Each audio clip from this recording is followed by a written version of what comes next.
میرے رب تعالیٰ فرماتا ہے میرے بندو، اے میرے بندو،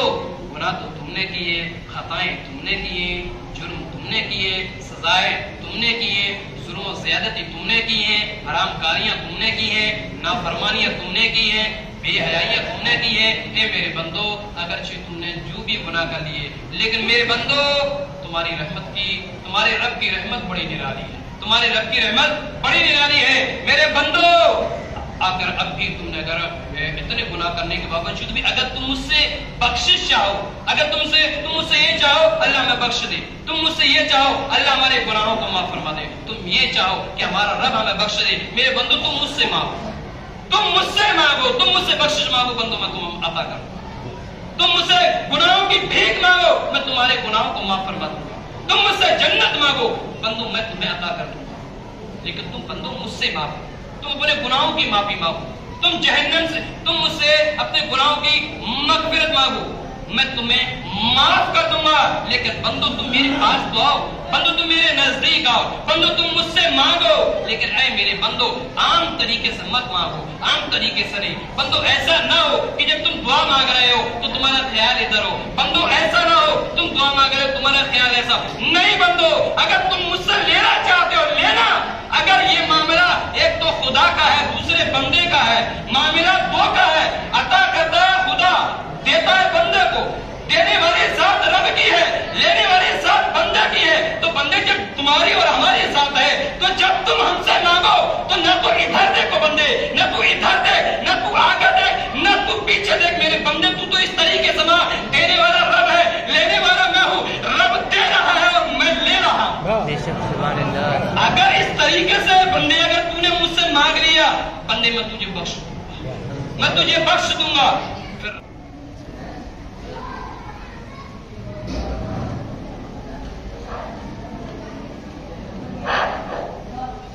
السلام علیکم ورحمۃ اللہ تعالی وبرکاتہ۔ نحمدہ ونصلی علی رسول الکریم، اما بعد فاعوذ باللہ من الشیطان الرجیم، بسم اللہ الرحمن الرحیم۔ یا ایھا الذین آمنوا کتب علیکم الصیام کما کتب علی الذین من قبلکم لعلکم تتقون۔ صدق اللہ العظیم۔ عزیزان محترم، امام احمد رضا فاضلی بریلوی رحمۃ اللہ تعالی علیہ نبی پاک صلی اللہ علیہ وسلم کی بارگاہ میں خراج عقیدت پیش کرتے ہیں تو اس طریقے سے کرتے ہیں، بھائیوں کے لیے ترک پستہ کریں، بھائیوں کے لیے ترک پستہ کریں، دودھ پیتوں کی نسبت پہ لاکھوں سلام۔ عزیزان محترم، آئیے ہم اور آپ درود پاک پیش کریں، پڑھیں صلی اللہ علیہ نبی امین علیہ صلی اللہ علیہ وسلم۔ صلاۃ و سلام علیک حبیبی یا رسول اللہ صلی اللہ علیہ وسلم۔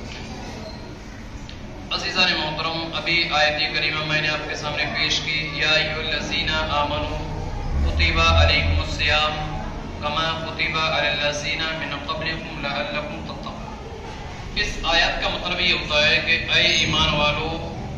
تم پر روزے فرض کیے گئے ہیں، تم پر روزے فرض کیے گئے ہیں جیسا کہ تم سے پہلے کے لوگوں پر فرض کیے گئے تھے، اور اس لیے فرض کیے گئے تھے لعلکم تتقون، تاکہ تم پرہیزگار بن جاؤ، تاکہ تم متقی بن جاؤ، تاکہ تم نیک بن جاؤ۔ عزیزان محترم، حضرت سلمان فارسی رضی اللہ تعالیٰ عنہ کہتے ہیں، آقائے کریم صلی اللہ علیہ وسلم نے شعبان کے آخری دن فرمایا، اے لوگو، تمہارے پاس عظمت تو برکت والا مہینہ آ چکا ہے، اور اس مہینے میں ایک رات ایسی ہے جو 1000 راتوں سے افضل ہے، یعنی شب قدر۔ جو رمضان میں شب قدر آتی ہے اس کے تعلق سے حضور فرماتے ہیں یہ وہ رات ہے جو 1000 مہینوں سے بہتر ہے، 1000 مہینوں سے افضل ہے۔ اس کے بعد حضور نے فرمایا اس مہینے کے روزے اللہ تعالیٰ نے فرض کی اور اس کی رات میں قیام یعنی تراویح ہے جو اس میں نیکی کا کام کرے وہ ایسا ہے جیسے اور کسی مہینے میں فرض ادا کیا. اور اس ماہ میں جس نے ایک فرض ادا کیا، اس مہینے میں جس نے ایک فرض ادا کیا، حضور علیہ الصلوۃ والسلام فرماتے ہیں وہ یہ سمجھ لیجیے جو دوسرے رمضان کے علاوہ جو فرض ہوتے ہیں اور رمضان میں ایک فرض کا ثواب 70 فرضوں کے برابر دیا جاتا ہے. 70 فرضوں کے برابر ایک فرض کا ثواب دیا جاتا ہے. عزیزان محترم، یہاں تک کہ نفل کے تعلق سے بھی روایت ملتی ہے کہ جب ہم نفل پڑھتے ہیں تو نفل کا ثواب بھی فرض کے برابر دیا جاتا ہے. عزیزان محترم، کتنا مبارک مہینہ ہے یہ مہینہ، صبر کا ہے اور صبر کا ثواب جنت ہے. عزیزان محترم، یہ وہ مہینہ ہے، حضور علیہ الصلوۃ والسلام فرماتے ہیں یہ وہ مہینہ ہے کہ جس میں مومن کا رزق بڑھا دیا جاتا ہے، اس میں مومن کا رزق بڑھا دیا جاتا ہے. اور جو اس ماہ میں روزہ دار کو افطار کرائے اس کے گناہ بخش دیے جاتے ہیں. یعنی کوئی شخص روزہ دار کو افطار کرائے، اب افطار کی صورتیں کئی ہیں. افطار کی صورتیں آپ یہ سمجھ لیجیے جیسے کسی نے روزہ دار کو کھانا کھلا دیا، یا کسی روزہ دار کو پانی پلا دیا، یا کسی روزہ دار کو ایک گلاس دودھ پلا دیا، یا 2 گھونٹ پانی پلا دیے، یا اس کو کھجور دے دی، روزہ دار کو کھجور سے افطار کرا دیا. آقا کریم صلی اللہ علیہ وسلم فرماتے ہیں کہ رب تعالیٰ اس بندے کے تمام گناہوں کو معاف فرما دیتا ہے. عزیزان محترم، جب ایک افطار کا یہ عالم ہے کہ روزہ والوں کو صرف کھجور کھلا دیے، روزہ والوں کو صرف 2 گھونٹ پانی پلا دیا، روزہ دار کو صرف 1 گلاس دودھ پلا دیا، روزہ دار کو کھانا کھلا دیا. جب اس کھلانے والے کا یہ عالم ہے کہ اس کے تمام گناہوں کو بخش دیا جائے گا تو اندازہ کرو کہ جس نے روزہ رکھا ہے اس انسان کا عالم کیا ہوگا، اس کو ثواب کتنا ملے گا. عزیزان محترم، پھر آقا کریم صلی اللہ علیہ وسلم فرماتے ہیں اور اس کی گردن آگ سے آزاد کر دی جاتی ہے. اس کی گردن آگ سے آزاد کر دی جاتی ہے. کیا مطلب؟ یعنی جو شخص روزہ دار کو افطار کرائے، روزہ دار کو کن کن صورتوں کو میں ابھی بتایا، جو روزہ دار کو افطار کراتا اس کی گردن آگ سے اس کو نجات مل جاتی ہے. کیا مطلب؟ یعنی جہنم سے اسے آزادی کا پروانہ دے دیا جاتا ہے. عزیزان محترم، پھر مصطفیٰ کریم فرماتے ہیں اور روزہ دار اور روزہ افطار کرانے والے کو ویسا ہی ثواب ملے گا جیسا روزہ رکھنے والے کو ملے گا، مگر اس کے اجر میں کچھ کم نہ. عزیزان محترم، یعنی جو روزہ دار کو افطار کرائے گا تو اس کو ثواب بھی کافی حد تک ملے گا. یہاں لکھا ہے کہ ویسا ہی ثواب ملے گا، یعنی جتنا روزہ والے رکھنے کا ثواب ہے اتنا ہی افطار کرانے کا. یہاں سے مراد یہ ہے کہ اس کو بہت زائد ثواب دیا جائے گا. عزیزان محترم، رمضان کی جو پہلی رات ہوتی ہے اس کے تعلق سے حضرت ابو ہریرہ کی روایت ہم ضرور سنیں گے اور پڑھیں گے انشاءاللہ. حضرت ابو ہریرہ یہ کہتے ہیں رسول پاک صلی اللہ تعالی علیہ وسلم نے ارشاد فرمایا جب رمضان شریف کی پہلی رات ہوتی ہے تو اللہ تبارک و تعالی اپنی مخلوق کی طرف نظر کرم فرماتا ہے، یعنی کرم کی نظر فرماتا ہے، یعنی رحمت کی نظر فرماتا ہے. اور جب رحمت کی نظر رب کی کسی بندے کے پاس ہو جائے تو پھر اس کی دنیا بھی کامیاب ہے اور اس کی آخرت بھی کامیاب ہے. ارے جب ایک کوئی مالدار بندہ جب ایک غریب کی طرف نظر کر دے کہ تیرا پورا خرچہ میں دوں گا، تیرا جتنا خرچہ ہے، تیرا جتنا راشن پانی زندگی بھر تجھے سب کچھ میں دوں گا. جب دنیا کے اندر ایک مالدار اس قسم کی اگر نظر کر دے تو اس کی دنیا سنور جائے تو اندازہ کرو کہ وہ پالنہار، وہ خالق و مالک، وہ رب تعالیٰ جس نے ساری کائنات کو پیدا کیا ہو، اگر وہ کس کی طرف نظر کرم کر دے تو پھر دنیا میں اس کا کوئی جواب نہیں. عزیزان محترم، پھر مصطفیٰ کریم فرماتے ہیں اور جب اللہ تعالیٰ کسی بندے کی طرف نظر کرم فرمائے تو اسے کبھی عذاب نہیں دیتا. یعنی جب رب کسی کے اوپر نظر کرم فرما دے، ارے عذاب کون دے گا؟ عذاب اللہ ہی دے گا. ثواب کون دے گا؟ ثواب رب دے گا. اب جب رب ہی نظر کرم فرما رہا ہے، جب اللہ ہی رحمت نظر فرما رہا ہے، تو پھر اس کو عذاب کیسا، پھر اس کو سزا کیسی؟ پھر مصطفیٰ کریم صلی اللہ علیہ وسلم کیا فرماتے ہیں؟ آگے حدیث سن لیں. حضور فرماتے ہیں اور ہر دن 10 لاکھ گنہگاروں کو رب تعالی جہنم سے آزاد فرماتا ہے. ہر دن 10 لاکھ گنہگاروں کو اللہ رب العزت جہنم سے آزاد فرماتا ہے. اور جب 29ویں رات ہوتی ہے، 29ویں رات کا کیا مطلب ہے؟ جیسے آج 28واں روزہ ہے، اور جو اب آج 28 دن کا 28واں روزہ، اب جو رات آئے گی وہ 29ویں ہوگی. اور جب 29ویں رات ہوتی ہے تو مہینے بھر میں جتنے آزاد کیے ان کی تعداد کے برابر اس رات میں آزاد کرتا ہے. یعنی رمضان شریف میں ہر دن 10 لاکھ گنہگاروں کو آزاد فرماتا ہے اللہ تعالیٰ. ہر دن 10 لاکھ گنہگاروں کو جہنم سے آزاد فرماتا ہے. اب جتنے بھی ہو جائیں، یعنی یہ سمجھیے کہ 10-20 لاکھ قریب یہ سمجھیے 2,80,000 ہے نا. 2,80,000 2 لاکھ اور بھی زیادہ ہو جائے گا جب 10 لاکھ کا. تو جتنے بھی ہو جائیں 28 رمضان تک، جتنے بھی ہو جائیں، 29ویں رمضان کو، 29ویں شب کو جتنے 28 دن تک اللہ نے بخشے، ان کی تعداد کے برابر صرف 29ویں رات میں اللہ تعالیٰ گنہگاروں کو جہنم سے آزاد کرتا ہے. عزیزان محترم،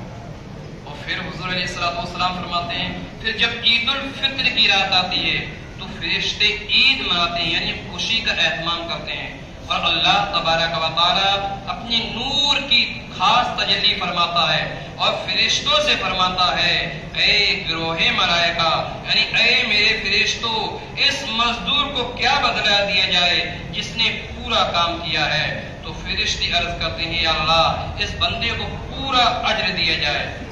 پورا اجر دیا جائے. اللہ تعالیٰ فرماتا ہے، اے فرشتوں، میں تم سب کو گواہ بناتا ہوں. عزیزان محترم، کتنی پیاری روایت ہے. اصبہانی کے اندر یہ روایت موجود ہے الترغیب والترہیب کے اندر، کہ جب رمضان پورے ہو جاتے ہیں، جب عید کا دن آتا ہے، عید کے بعد اللہ فرشتوں سے فرماتا ہے، اے میرے فرشتوں، جو میرے بندوں نے جو روزہ رکھے ہیں، جو میرے بندوں نے جو روزہ رکھے ہیں، میرے لیے رکھے ہیں، میرے فرشتوں، میرے بندے میرے لیے بھوکے رہے ہیں، میرے فرشتوں، میرے جو بندے ہیں نا یہ میرے لیے پیاسے رہے ہیں. میرے فرشتوں، یہ جو میرے بندے ہیں نا یہ اچھی چیز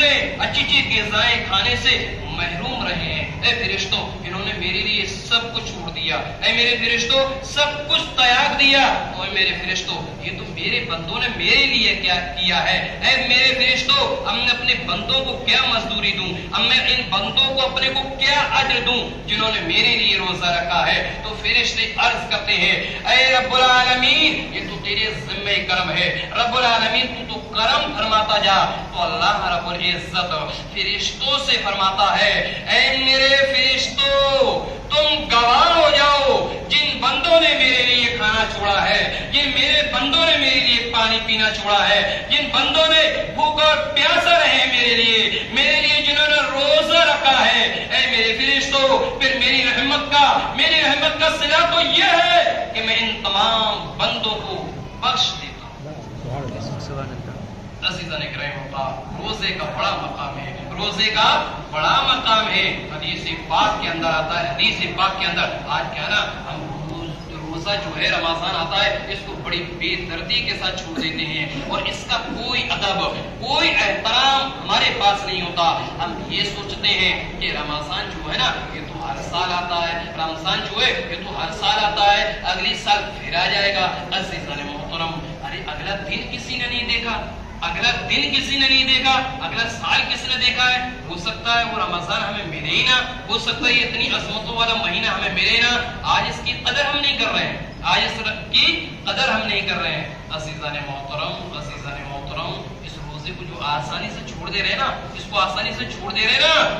حدیث پاک کے اندر روایت ملتی ہے، حضور علیہ السلام فرماتے ہیں کہ اگر جس نے رمضان کا ایک روزہ چھوڑ دیا، رمضان کا صرف ایک روزہ چھوڑ دیا، اس کے بعد تو وہ زندگی بھر روزہ رکھے،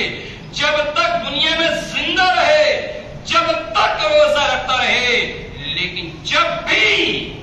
ایک رمضان کے روزے کا جو ثواب ہے وہ ثواب ہرگز نہیں پائے گا۔ عزیزان محترم، اس رمضان کے ایک روزے کا کیا عالم ہے کہ زندگی بھر بھی اگر روزہ رکھ لے جب بھی اس کے ثواب کو نہیں پہنچ سکتا۔ عزیزان محترم، عزیزان محترم، اس سے ہم نے کیا سیکھا کہ رمضان ایک انمول مہینہ ہے، رمضان ایک انمول مہینہ ہے۔ اس کے تعلق سنیں گے، مولائے کائنات کی روایت پیش کر دوں، حضرت علی رضی اللہ عنہ، حضرت علی وہ مولائے کائنات علی مرتضی داماد پیغمبر، حضور کے داماد، چوتھے خلیفہ،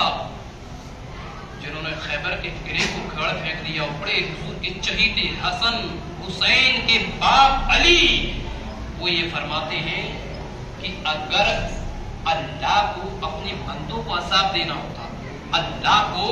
اپنے بندوں کو عذاب دینا ہوتا، یعنی اس سے مراد یہ ہے کہ امت محمدیہ کو عذاب دینا ہوتا، اگر اللہ کو امت محمدیہ یعنی محمد الرسول اللہ کی امت کو اگر اللہ عذاب دیتا تو رمضان جیسا مقدس مہینہ اس امت کو اللہ تعالی عنایت نہیں فرماتا۔ عزیزان رمضان المبارک کے اندر شروع سے لے کر جب سے پیدا ہوتے ہیں تب سے لے کر قبر تک کا پورا حل نکال دیا ہے، پورا حل۔ حدیث پاک کے اندر آتا ہے کہ جو رمضان کے جو پہلے دن ہوتے ہیں، رمضان کے جو پہلے 10 دن ہوتے ہیں، یہ تو اللہ کی رحمت کے دن ہوتے ہیں، یہ تو رب کی رحمت کے دن ہوتے ہیں۔ اے بندو، اپنی رب کی رحمت لوٹ لو، اللہ نے رحمت بھیجی ہے، اس رحمت کا خیال کرو، اس رحمت کا ادب کرو اور اللہ کی رحمت کو لوٹتے ہوئے جاؤ۔ اب جب 10 سے 20 پھر آتا ہے، پھر کیا ہوتا ہے؟ پھر بولے یہ 10 سے 20 دن جو ہے اب یہ مغفرت کے دن ہے۔ کیا ہے؟ مغفرت، یہ بخشش کے دن ہے، یعنی اس میں رب تعالیٰ فرماتا ہے میرے بندو، اے میرے بندو، گناہ تو تم نے کیے، خطائیں تم نے کیے، جرم تم نے کیے، سزائیں تم نے کیے، ظلم و زیادتی تم نے کی ہیں، حرام کاریاں تم نے کی ہیں، نافرمانیاں تم نے کی ہیں، بے حیائیاں تم نے کی ہیں۔ اے میرے بندو، اگرچہ تم نے جو بھی گناہ کر لیے، لیکن میرے بندو تمہاری رحمت کی، تمہارے رب کی رحمت بڑی نرالی ہے، تمہارے رب کی رحمت بڑی نرالی ہے۔ میرے بندو، اگر اب بھی تم نے اگر اتنے گناہ کرنے کے باوجود بھی اگر تم مجھ سے بخشش چاہو، اگر تم مجھ سے یہ چاہو اللہ میں بخش دے، تم مجھ سے یہ چاہو اللہ ہمارے گناہوں کو معاف فرما دے، تم یہ چاہو کہ ہمارا رب ہمیں بخش دے، میرے بندو تم مجھ سے مانگو، تم مجھ سے مانگو، تم مجھ سے بخشش مانگو، بندو میں تمہیں عطا کروں، تم مجھ سے گناہوں کی بھیک مانگو، میں تمہارے گناہوں کو معاف فرما دوں گا، تم مجھ سے جنت مانگو، بندو میں تمہیں عطا کر دوں گا، لیکن تم بندو مجھ سے مانگو، تم اپنے گناہوں کی معافی مانگو، تم جہنم سے، تم مجھ سے اپنے گناہوں کی مغفرت مانگو، میں تمہیں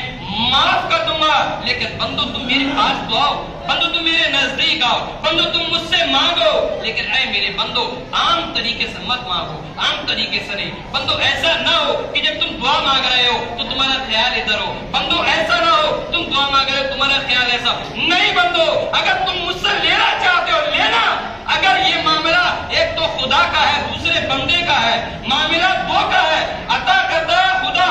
دیتا ہے بندے کو، دینے والی ذات رب کی ہے، لینے والی ذات بندہ کی ہے، تو بندے جب تمہاری اور ہماری ذات ہے تو جب تم ہم سے مانگو تو نہ تو ادھر دیکھو بندے، نہ تو ادھر دیکھ، نہ تو آگے دیکھ، نہ تو پیچھے دیکھ، میرے بندے تو اس طریقے سے مانگ، دینے والا رب ہے، لینے والا میں ہوں، رب دے رہا ہے اور میں لے رہا ہوں۔